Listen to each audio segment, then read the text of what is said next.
کیا امریکہ عالمی طاقت کھو رہا ہے؟ دنیا کی قیادت ہمیشہ کسی نہ کسی طاقت کے ہاتھ میں رہی ہے۔ 20ویں صدی میں دوسری جنگ عظیم کے بعد امریکہ نے ایک سپر پاور کے طور پر دنیا میں اپنے اثرات قائم کیے۔ اس کی معیشت، عسکری قوت، سائنسی ترقی اور ثقافتی پھیلاؤ نے اسے دنیا کی سب سے بڑی طاقت بنا دیا۔ مگر آج 21ویں صدی کے دوسرے اشرے میں یہ سوال زور پکڑ رہا ہے: کیا امریکہ اب بھی دنیا کی قیادت کر رہا ہے یا وہ اپنی عالمی طاقت کھو رہا ہے؟ امریکہ کی عالمی پالیسی ہمیشہ کچھ بنیادی اہداف کے گرد گھومتی رہی ہے: جمہوریت کی ترویج، مارکیٹ اکانومی کا فروغ، بین الاقوامی اداروں پر اثر و رسوخ، دہشت گردی کے خلاف جنگ اور سب سے بڑھ کر اپنی عسکری اور معاشی برتری کا تحفظ۔ لیکن آج ان میں سے ہر ایک ہدف کو کسی نہ کسی محاذ پر چیلنج درپیش ہے۔ اہم ممالک: چین، دنیا کی دوسری بڑی معیشت جو اب پہلی بننے کے قریب ہے۔ چین Belt and Road Initiative, technology اور عالمی تجارت میں امریکہ کو براہ راست چیلنج کر رہا ہے۔ روس عسکری لحاظ سے نیٹو کے سامنے کھڑا ہے۔ یوکرین جنگ کے بعد روس نے امریکہ اور اس کے اتحادیوں کو واضح پیغام دیا ہے۔ یورپی یونین، ماضی میں امریکہ کی قریبی اتحادی مگر اب اسٹریٹجک خود مختاری کی طرف بڑھ رہی ہے۔ خصوصاً فرانس اور جرمنی کی پالیسیوں میں تبدیلی دیکھی گئی ہے۔ بھارت، ابھرتی طاقت جو امریکہ اور چین دونوں کے ساتھ تعلقات رکھتا ہے، کوڈ جیسے اتحاد میں شامل ہو کر امریکہ کا ساتھ دے رہا ہے لیکن آزاد حکمت عملی اپناتا ہے۔ ایران اور شمالی کوریا، یہ دونوں ممالک امریکہ کے لیے اسٹریٹجک سردرد بنے ہوئے ہیں، جہاں پابندیاں اور سفارتی دباؤ بھی کام نہیں آ رہا۔ عالمی منصوبے اور اقدامات: دنیا میں مختلف طاقتیں اپنے اثر و رسوخ کے لیے منصوبے چلا رہی ہیں۔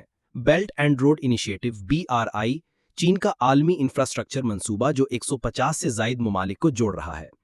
برکس، برازیل، روس، انڈیا، چین اور جنوبی افریقہ کا اتحاد جو امریکہ کے زیر اثر مالیاتی اطاروں کا متبادل بن رہا ہے۔ کوڈ اور آکس، امریکہ، جاپان، آسٹریلیا اور بھارت کے اتحاد جو ایشیا میں چین کو روکنے کی کوشش کر رہے ہیں۔ نیٹو کا اثر نو تنظیمی ڈھانچہ جسے روس کے بڑھتے خطرات کے مقابلے کے لیے مضبوط کیا جا رہا ہے۔ حالیہ ملاقاتیں اور اجلاس: نیٹو سمٹ 2024، جہاں امریکہ نے یورپ میں روسی خطرات کے خلاف اتحاد کو یکجا کرنے کی کوشش کی۔ G20 سمٹ، جس میں چین اور روس کی موجودگی نے امریکہ کی برتری کو چیلنج کیا۔ برکس 2024 اجلاس، نئے ممالک کی شمولیت نے ایک نئی ملٹی پولر دنیا کی بنیاد رکھی۔ چین روس دو طرفہ ملاقاتیں، عالمی اتحادوں کے خلاف نئی شراکت داری کا مظہر۔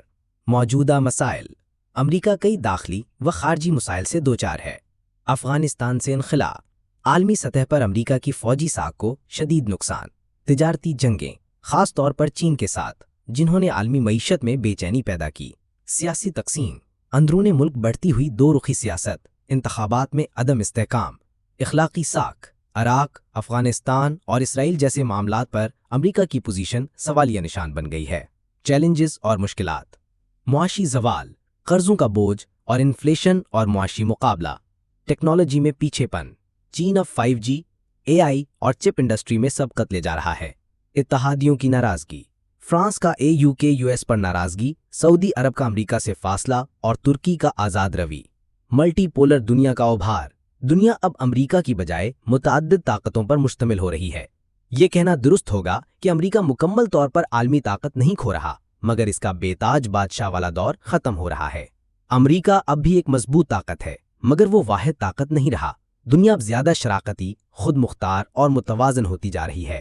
چین، روس اور دیگر طاقتیں اب اپنی جگہ بنا چکی ہیں، اور شاید آنے والے وقت میں دنیا کو ون سپر پاور کی نہیں بلکہ شیئرڈ پاور سٹرکچر کی ضرورت ہوگی۔